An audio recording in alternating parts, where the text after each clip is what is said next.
vous ne contracterez pas d'alliance avec eux, ni avec leur Dieu. Verset 33. Ils ne demeureront pas dans votre pays, afin qu'ils ne vous incitent pas à pécher contre moi, en vous faisant rendre un culte à leur Dieu, car vous seriez alors pris à leur piège. On peut s'asseoir dans la présence de Dieu. Nous allons rapidement revenir. Comme nous avons vu, les alliances, ce sont des éléments importants, parce qu'une alliance, nous avons vu que c'est une union, c'est un pacte, c'est un mariage. Hier, nous avons vu les alliances que Dieu a eu à traiter avec l'homme, l'humanité. L'alliance Nzambe, depuis le début jusqu'à la nouvelle alliance, a eu à traiter avec l'homme, c'est-à-dire avec l'humanité. On a vu comment est-ce que Nzambe a traité qui alliance na Adam, Otobenga qui alliance adamique. Et puis on a vu comment après Adam, Dieu a créé une alliance avec Noé. C'est ce que nous avons appelé l'alliance avec Noé par l'arc-en-ciel. D'ailleurs, cette alliance-là, s'il est là, elle sera toujours en opération. Parce que Nzamba Loba qui aussi longtemps que le ciel et la terre subsistera, il ne va plus détruire la terre par un déluge. Donc, cette alliance ici, par exemple, n'a rien à voir avec l'ancienne alliance ou la nouvelle alliance. C'est une alliance avec l'homme par la nature. Et nous avons vu comment est-ce que Dieu a alors créé l'alliance abrahamique, c'est-à-dire l'alliance avec Abraham. Avec Abraham, nous avons banni l'alliance Oyo, qui a fait que Dieu commence une génération ou une lignée nouvelle par la foi. Et c'est par l'alliance d'Abraham qu'est sortie l'alliance qu'on appelle l'ancienne alliance ou encore l'alliance mosaïque, l'alliance de Moïse. Et l'alliance de Moïse a été marquée par les 10 commandements, qui sont les commandements, 10 commandements, il y a contrôle moral. Mais quand nous lisons dans le livre des Nombres, de Exode, Lévite, Nombres particulièrement, Dieu a donné beaucoup plus de lois. Au total, il y avait environ 613 lois. On a appelé ça qui est Israël, dans 4, il y a une ancienne alliance. Et selon le livre de Jacques, Jacques dit ceci: celui qui est coupable d'un péché, ou encore celui qui pêche contre la loi, une loi, est coupable de toute la loi. À cause de ce principe-là, Jacques a fait comprendre Bisso que Moutou Oyo a une alliance. Mais au briser le commandement Moko ya alliance wana, ça fait tomber toute l'alliance. En d'autres termes, si par exemple dans l'alliance que tu as avec quelqu'un, il y a 4 obligations. Après 20 heures, Koskolia après 20 heures, Kosokola après 20 heures, Kota la TV après 20 heures. Ce sont les 4 lois de l'alliance wana. Ce qui est salémique au brisé moko, c'est-à-dire qu'au zongi après 20 heures, automatiquement tu es coupable de tous les restes.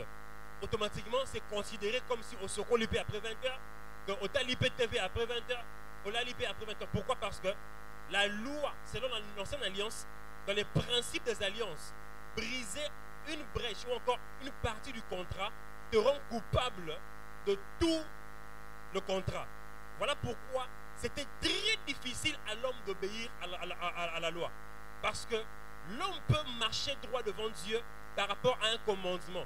Mais il y aura toujours quelque chose. Et le mort aux arts raté oyo et au condamné Moutouana, ce qui fera que l'homme là devienne quoi? Coupable de toute la loi.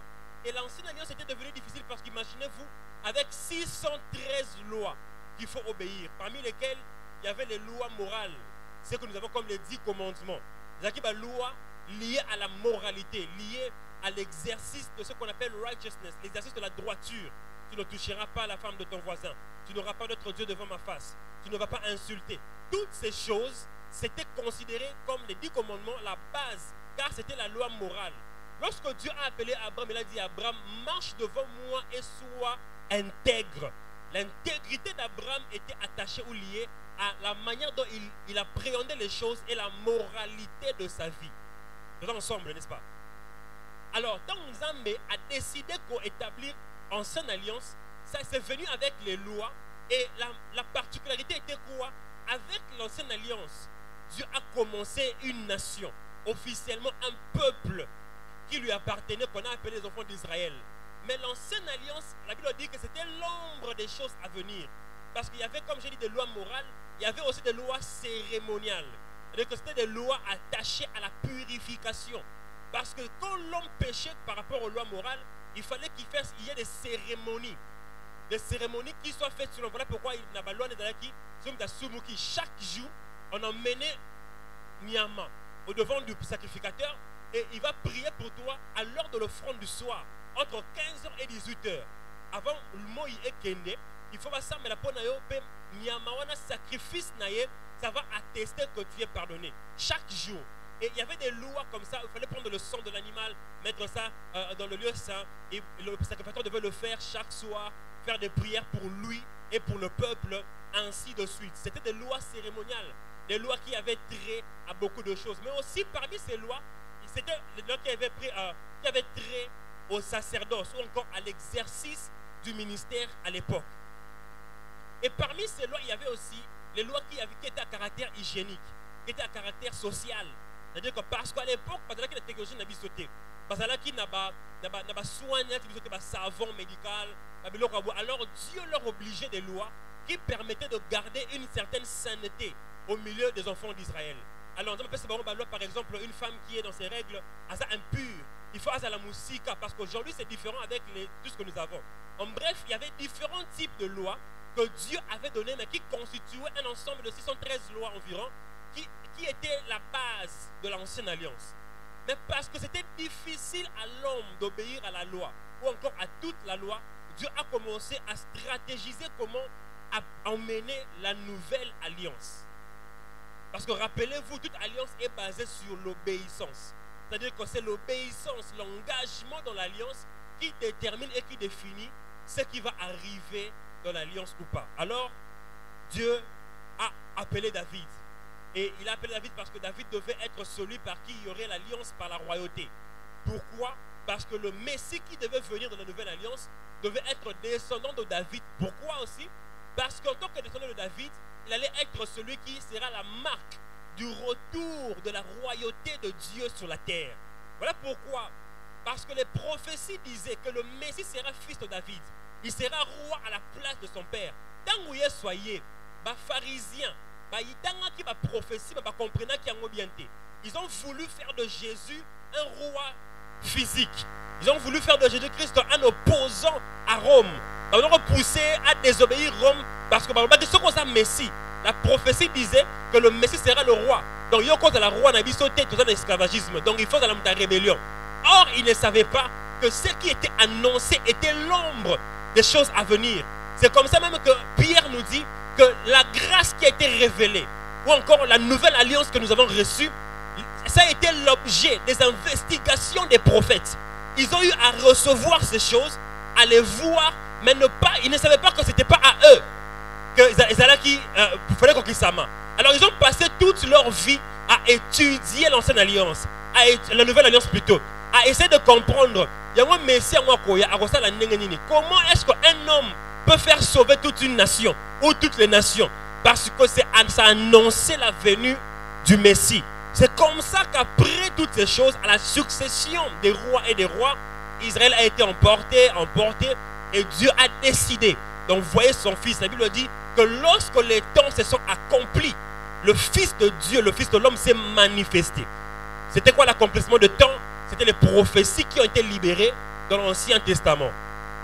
Alors la nouvelle alliance est arrivée. Je vais lire un verset dans le livre de Jérémie.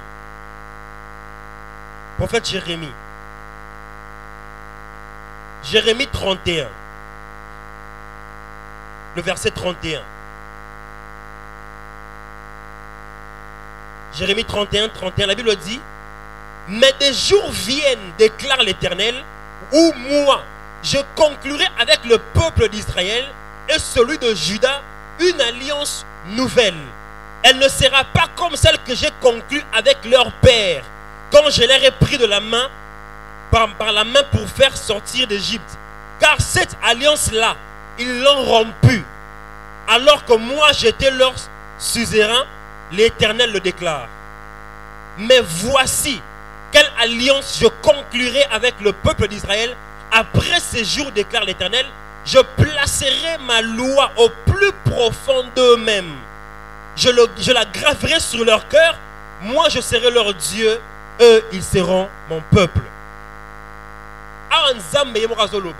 Que l'alliance qu'il y a eu à conclure avec les enfants d'Israël, l'ancienne alliance, ils ont bafoué cela. Alors c'est une alliance qui ne tenait plus. Hébreux 6, chapitre 7 et 8 nous dit que si l'ancienne alliance était bonne, on n'aurait pas eu besoin d'une nouvelle alliance. C'est parce que l'ancienne alliance a failli. C'est comme ça qu'il fallait qu'il y ait une nouvelle alliance. Et ici Dieu dit qu'à cause du fait que l'alliance à Kalaba, voilà les conséquences qu'il y a dans la nation. Ils sont emportés. Voilà pourquoi j'avais dit ceci.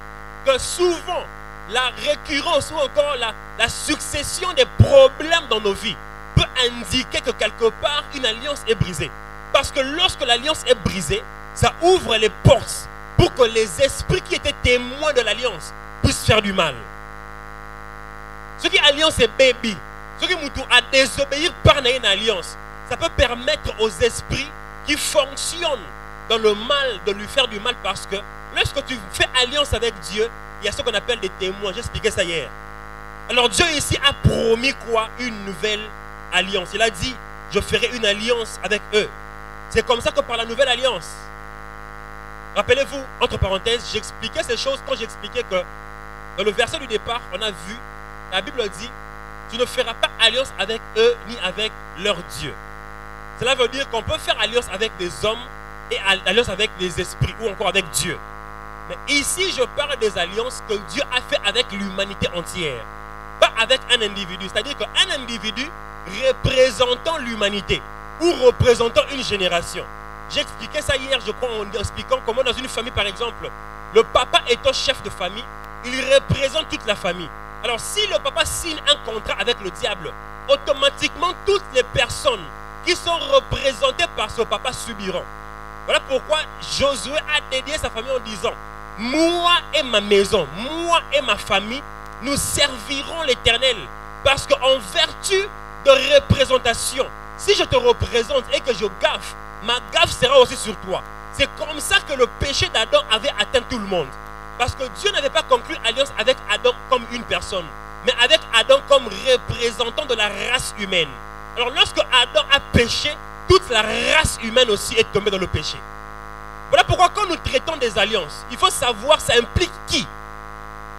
Quand tu brises une alliance, il faut savoir ça implique qui. Parce que dans le monde spirituel, tu peux être une entité, mais qui représente des générations. Déjà, il faut savoir que chaque acte que tu poses, ou encore chaque alliance que tu conclus, dans le monde physique ou spirituel, implique les personnes qui sont attachées à toi. Voilà pourquoi, que ce soit dans le bon ou dans le mal, chaque alliance a des répercussions. Alors, je parle des alliances que Dieu a conclues avec l'humanité. C'est comme ça qu'on a parlé de toutes ces alliances. Et maintenant, comme une alliance, il y a une nouvelle alliance. Et quand la nouvelle alliance est venue, la Bible dit dans Romains, par la désobéissance d'un homme, on parle de Adam, le premier. Par la désobéissance d'un homme, par la première alliance que Dieu a conclue avec l'humanité, tout le péché est entré dans l'humanité entière. Tout le monde est pécheur. Mais par l'obéissance d'un autre, c'est-à-dire Jésus, nous avons la justice. Pourquoi? Parce que Jésus représentait aussi l'humanité. Le grand problème des alliances, comme j'ai dit tantôt, c'est que les deux parties impliquées doivent respecter leur pacte. Si une partie ne respecte pas, l'alliance est détruite. Mais Dieu, parce qu'il respecte toujours sa part, c'est l'homme qui est responsable de chaque fois que les alliances ne marchent pas ou ne marchaient pas. Voilà pourquoi Jean 3,16, Dieu a décidé de faire quelque chose. Car Dieu a tant aimé le monde qu'il a donné son Fils unique, afin que quiconque croit en lui ne périsse point, mais qu'il ait la vie éternelle. Qu'est-ce que Dieu fait? Dieu devient lui-même homme, afin de conclure alliance avec un homme qui représente les hommes. Mais cet homme-là qui représente les hommes, c'est lui-même. Pourquoi? Parce que lui-même ne peut pas, par sa qualité de fidèle, il ne peut pas briser l'alliance. Ce qui fait dire que lui, en tant que Dieu, il ne brisera pas l'alliance. Et lui, en tant qu'homme, il ne brisera pas l'alliance. Alors tous les hommes qui croient en l'homme qui est Dieu pourront s'attacher à l'obéissance de cet homme. Voilà pourquoi il est écrit dans 2 Timothée chapitre 2, Paul dit qu'il est Timothée, que nous n'avons pas beaucoup de médiateurs, il n'y a qu'un seul, Jésus-Christ l'homme assis à la droite du Père. Et Philippiens 2 nous dit ceci, que Jésus-Christ étant égal à Dieu, n'a pas considéré cela comme une proie arrachée, mais il s'est humilié. Il est devenu obéissant jusqu'à la mort de la croix. Pourquoi? Parce que dans l'alliance, Dieu cherchait une seule chose, l'obéissance. Chaque alliance peut se tenir ou encore s'établir que par l'obéissance des contrats ou du clause du contrat. Alors Jésus-Christ est venu s'établir comme la personne qui obéit à la place des hommes pour que nous puissions nous attacher à l'œuvre de la croix et bénéficier alors des avantages d'une alliance éternelle. Parce que aussi dans les ministères, c'était quoi? Chaque fois qu'un homme péchait et brisait l'alliance, il emmenait un animal qui avait un an. Le jour de l'atonement, le jour où on emmenait de propitiation. On emmenait un animal de 1 année et tu vas mettre ton péché dedans, ce qu'on appelait le bouc émissaire. Et la mort de l'animal était un remplacement, une couverture du péché de l'homme pendant 1 année. Mais alors que Jésus-Christ est venu, dans le monde physique, il avait environ 33 ans. Mais parce que le péché est une affaire spirituelle, il n'avait pas d'âge spirituel. C'est un Dieu éternel. Alors la couverture du péché que nous avons en Jésus, c'est une couverture éternelle. Car l'âge de l'animal qui est sacrifié déterminait l'âge ou encore la durée de la couverture. Mais parce qu'à l'époque, c'était un animal de 1 année, pendant 1 année. Mais parce que pour nous, c'est un agneau qui n'a pas d'âge. Voilà pourquoi la protection que nous avons en Christ, tant que nous restons en lui, est aussi éternelle. Voilà pourquoi on parle d'une alliance éternelle. Une alliance éternelle. Voilà pourquoi les choses d'en haut, ce sont les choses éternelles. Tout ce que tu fais sur la terre, qui n'a pas d'intérêt dans l'éternité, c'est une perte. Il faut que tu donnes ton intelligence, ta vie, aux choses premièrement qui ont de l'intérêt ou un investissement dans l'éternité. Parce que alors ça fonctionnera sous l'alliance de ce qui est éternel par le sang de Jésus. Alléluia. Alléluia. Voilà pourquoi Jésus qui est venu n'était pas seulement un homme, mais il était aussi la représentation de toutes les alliances passées. Jésus est venu comme, par rapport à la première alliance, il est venu comme l'Adam. Adam qui est venu pour pouvoir faire respecter l'alliance. Jésus que c'est lui le vrai Adam. Voilà pourquoi on l'appelle le dernier Adam. Parce qu'après lui, il n'y aura plus d'Adam. Adam, c'est qui Adam? Donc, je vais m'arrêter ici aujourd'hui. Mais avant cela, il n'est pas seulement le vrai Adam, mais il est aussi le fils d'Abraham. La vraie alliance de Dieu avec Abraham était basée sur sa sémence, sur sa postérité. Et c'est Jésus-Christ qui est cette postérité d'Abraham, par qui toutes les nations devaient être bénies. Quand Dieu a dit à Abraham que par ta postérité, toutes les nations seront bénies, Jésus. Il disait à Jésus-Christ, il disait à Abraham, qu'en toi sortira une sémence qui sera la source de bénédiction pour la nation. Alors, tant que vous soyez, ayez comme cette sémence-là. Donc, c'est-à-dire qu'il y a des moines solo, il y a une identité à solo et à Abraham. Voilà pourquoi tout celui qui croit en Jésus est automatiquement fils d'Abraham. Parce que c'est Jésus le vrai fils, la vraie sémence d'Abraham.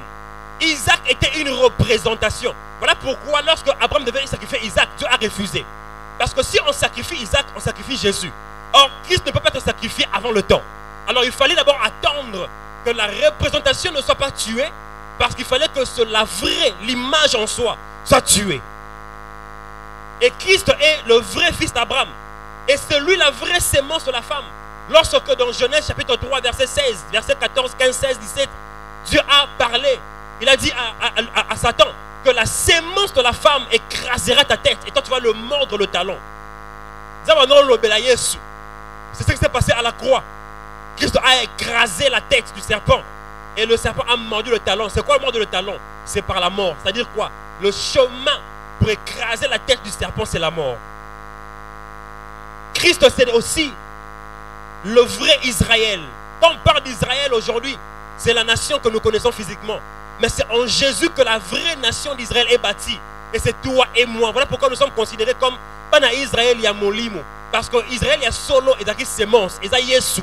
Et parce que tu yambi Zambelelo, tu yambi Yesu. Tu comme Pana Israël, il y a solo. Voilà pourquoi nous sommes officiellement dans la légalité de réclamer les bénédictions d'Abraham. Parce que l'alliance Nyon Sowana, il y a qui peut corriger l'erreur d'Adam. alliance avec Abraham, alliance avec David, tout ça, c'est pour corriger Adam. Mais Christ est venu comme le fils de David. Il est venu pour corriger les failles de David, la partie de Adam de la royauté qu'il avait perdue. Voilà pourquoi on appelle le fils de David, fils de David. Et la raison pour laquelle il fallait que Marie, à la fiancée, à un homme de la tribu de Juda, c'est parce que le papa, celui qui devait prendre soin de Jésus, devait être de la tribu de la royauté. Christ est de la tribu de la royauté spirituellement, mais il a grandi dans la maison d'un homme de Juda. Voilà pourquoi il est appelé fils de David. Fils de David. Voilà pourquoi vous allez voir, chaque fois que Jésus, on l'appelait fils de Dieu, ça avait trait avec son identité éternelle. Mais chaque fois qu'on l'appelait fils de Dieu, fils de l'homme, ou fils de David, la Bible, la version est bien, ça avait trait avec l'œuvre de la croix. Parce que c'est à la croix qu'il a restauré toutes les alliances, depuis Adam jusqu'à David, pour en faire une nouvelle alliance. Voilà pourquoi quand il dit le fils de l'homme sera arrêté, il ne disait pas fils de Dieu. Parce qu'en dimension de fils de Dieu, il ne peut pas être arrêté. Mais en dimension de fils de l'homme, il doit être arrêté pour mourir pour nous, car il est l'Adam qui doit obéir pour nous tous. Alléluia. Et il est le fils de Dieu. Il est fils de l'homme, mais aussi fils de Dieu. Mais qu'est-ce qui se passe? C'est qu'il est en tout Adam. Pourquoi il est Adam? Parce que quand vous lisez le livre de Romains, la Bible dit que devant Dieu, il n'y a que deux hommes. Adam à Adam. C'est-à-dire que tout le monde est représenté soit en Adam, soit en Jésus. Voilà pourquoi les gens vont aller en enfer. Parce que Adam, dans sa désobéissance, a emmené tout le monde dans le péché. Il a condamné tout le monde. Et il y a un autre Adam qui est venu, par qui on peut transitionner de Adam, l'autre Adam, pour cet Adam ici. Alors les hommes ont le choix de rester dans le Adam qui avait échoué ou de suivre le Adam qui avait obéi. Et parce que nous sommes représentés par Jésus. Voilà pourquoi devant Dieu il n'y a que deux, Adam ou Adam. Voilà pourquoi vous allez voir. Qu'est-ce que la Bible dit? Que c'était la coutume à l'époque, pendant le jubilé, de libérer un prisonnier. Et on a emmené qui? On a emmené Barabbas. Et on a emmené Jésus. Les deux étaient pareils. Pourquoi? Premièrement, Barabbas était un prisonnier politique. Parce qu'il faisait une rébellion contre Rome. Or, les pharisiens voulaient que Jésus-Christ soit qui? Soit un homme politique qui fait la rébellion contre Rome parce qu'il était roi. Deuxièmement, Barabbas veut dire quoi? Bar-Abbas. Bar, c'est fils en hébreu. Abbas, c'est Abba, père. Donc Barabbas était fils de père. En d'autres termes, il y avait un fils de père et un fils de père. Barabbas représentait Adam qui avait péché avant. Parce qu'en Barabbas, il y avait tout le monde qui était condamné. Il était dans le droit d'être condamné. Mais en Jésus, il représentait tout celui qui devait transitionner de Barabbas à Barabbas. D'ailleurs, si vous lisez la Bible, les historiens expliquent que Barabbas, comme on est qui Jésus Barabbas. Parce que Jésus, c'était un nom commun à l'époque. Il s'appelait Jésus, ou encore Yehoshua ou Josué, c'était les mêmes racines des mots. Jésus, fils de père. Or, ici, on avait aussi Jésus, fils de père. Un est un fugitif, il est un homme mauvais, mais l'autre, c'est un homme bon. Mais on veut libérer un, on va libérer qui? L'homme bon. Mais qu'est-ce qui se fait? Il fallait qu'il y ait un échange. Il fallait que celui qui était mauvais, qui représentait tous les pécheurs, puisse être libéré, afin que celui qui était bon, qui représentait tous les justes, soit condamné. C'est dans l'échange là que par la foi, quand nous croyons en Dieu, selon que Colossiens le dit, il nous a appelés du royaume ténèbres pour nous faire entrer dans son royaume de lumière. Quand tu reçois Jésus, chaque fois comme tu as yambara Yesu, toi yamba Yesu, azon akaliboso à tribunal. Tu as Barabbas, tu as Yesu. Tu as yambi Yesu au longwe kati ya Barabbas, au koti kati ya Yesu. Et tu vois pourquoi on dit nous mourons avec lui et nous sommes ressuscités avec lui. Or, un homme qui est mort pour un péché ne peut pas être condamné pour le même péché. Voilà pourquoi en termes du péché, quand on a dit que nous sommes libérés du péché, le péché original, c'est la désobéissance. Voilà pourquoi Romain parle, parce que tous les autres péchés, au Kindumba, au Kokosa, Kimoibi, ça fait partie des conséquences de la désobéissance. À se désobéir quelque chose. À se désobéir. Le péché en soi, quand on parle du péché, c'est la désobéissance. Voilà pourquoi Christ devait venir pour être obéissant dès sa naissance jusqu'à sa résurrection. Parce que par l'obéissance de Jésus, nous pouvons maintenant être réclamés comme des enfants légitimes et co-héritiers avec lui du Père. Est-ce que nous comprenons les alliances? Voilà pourquoi la nouvelle alliance a coûté beaucoup à Dieu. Pourquoi? Parce que Dieu devait restaurer un système où l'homme ne sait plus détruire de manière directe l'alliance. Parce que tout se passe en Jésus. Mais dans la nouvelle alliance, maintenant, c'est là où la 7e alliance vient. Les alliances personnelles que nous faisons avec Dieu par la croix. C'est là maintenant que Dieu vient avec des éléments pour notre conduite par rapport à l'église. Les offrandes, les dîmes. Il vient avec la moralité. Marc vient devant moi. Parce que être chrétien, je ne suis pas le baranini, que non, en ancienne alliance, c'est Koufa. Donc, je ne personne m'a soumouté. N'est-ce pas, monsieur, pas le barabon. Mais si quoi, en ancienne alliance, c'est là qui n'est. Majorité, en ancienne alliance, c'est là qui va dire commandement. Tu ne tueras pas, tu ne mentiras pas. Parce qu'en ancienne alliance, c'est Koufa. Le laisse qu'on coupe, est comme illégal. Si on a mis le losel, il est soumouté. Alors, est-ce que changer dans l'ancienne alliance? Changer T. Alors, là, on est changé. Et là, quand on sait la tête, on sait la tête, on a identité. Parce que le péché reste péché. Ancienne alliance ou nouvelle alliance, le péché reste péché et c'est condamnable. Voilà pourquoi le vrai péché, ce n'est pas ça. Le vrai péché, c'est quoi? La désobéissance. Et Dieu devait fixer cela en Jésus.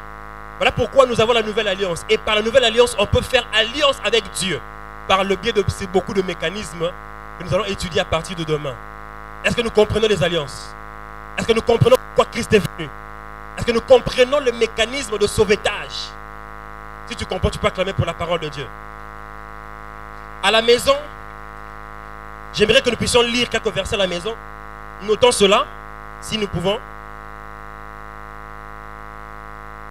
J'aimerais que nous puissions aller lire Hébreux, chapitre 6, verset 13. Même tout le chapitre, si vous voulez. Hébreux 6, 13. Romains 5. Verset 18. Même tout le chapitre de Romains 5. Verset 18. Job 31. Ce sont les textes que nous allons utiliser demain. Parce que demain déjà nous allons entamer le pourquoi des alliances. Je vais entrer en profondeur pour expliquer pourquoi nous avons fallu établir le système d'alliance. Et puis comment l'alliance fonctionne avec profondeur et avec qui et les implications des alliances. Et on va finir notre séminaire en expliquant notre verset de base. Ne faites pas alliance avec eux. On parlera des catégories de personnes et des alliances à ne pas faire dans la vie. L'alliance au écrit, alors pas problème, on en parlera à la fin du séminaire. Job 31, verset 1, la Bible dit: j'ai fait un pacte avec mes yeux de ne pas envier une femme dans la rue. Ça, c'est une alliance entre Job et Job. Alléluia. Job fait une alliance avec lui-même. Ami Lobeli, moi, Job, je fais un pacte avec mes yeux. C'est possible de faire alliance avec toi-même. C'est possible de faire alliance avec la nature. C'est possible de faire alliance avec les démons. C'est possible de faire alliance avec une personne. Tu peux faire alliance par tes yeux, par tes oreilles. C'est la consécration. C'est l'acte de l'abandon et du détachement du monde pour s'attacher à Dieu. Et ça part à ça là. Et la Bible dit qu'il a respecté cela. Si Job peut le faire, on peut tous le faire. Pourquoi? Parce que Job n'avait pas le Saint-Esprit.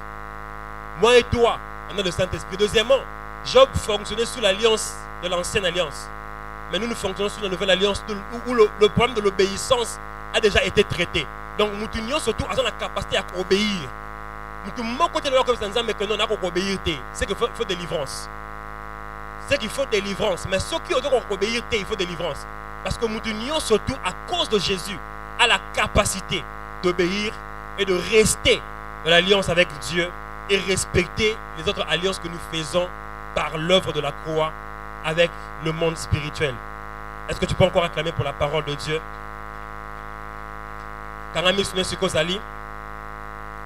Dans ton cœur, tu vas dire ces paroles à Dieu: Seigneur, alors que nous comprenons sous l'alliance ma kasi, pesangai ma capacité et à cause de l'obéissance, même dans les moindres détails de ma vie, au nom de Jésus-Christ, prions.